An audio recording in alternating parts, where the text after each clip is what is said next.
Umbukelo khona ekhaya siyakubingelela egameni likaJesu okhulumako umprofeti wakuDlamini Mthandazi osePiet Retief eMpumalanga ukuhlala ngifuna ukutholakala eMelo e-ofisini lami njalo ngoLwesithathu ngeyi-6 November emgcibelo siyakuwo 6 November Diepkloof eSoweto mufika ngo-7 o'clock ekuseni lapho engisiza khona abantu 1-on-1.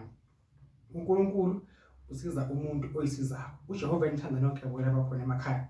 So sikhandeke iswasho esisha esifikile. Bathi ngivula indlela yonke indawo. Siyageza, siyafutha, gorobha nanga singabe ngokufuna ukugorobha khona. Siyayivuna inhlanhla enkulu, siyageza ugezeke suke emathunzi zakho zihambile kahle. Bathi ubani uvula indlela nawo u200 uvula indlela. La bese kuba ne-red card.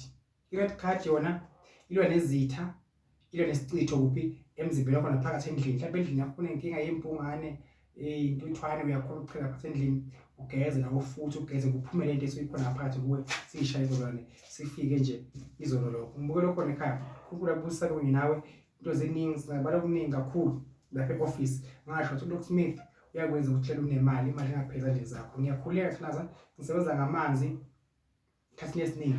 Ngichazile ukuthi i-TikTok yami abaningi bazama ukuyiphambanisa yagcina iblock but manje sengivule entsha.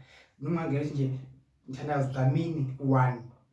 Mthandazi Dlamini 1 ka-TikTok uyongisize kakhulu, uyongisupportile kakhulu. Tshela nomunye uphuthume khona uDlamini Mthandazi 1 ka-TikTok kuningi uzokufunda. Umyeke Dlamini Mthandazi ngoba bamphazamisile but wathi Mthandazi Dlamini 1. Into edala ukuthi bayivale ukuthi bese ningibukela kakhulu.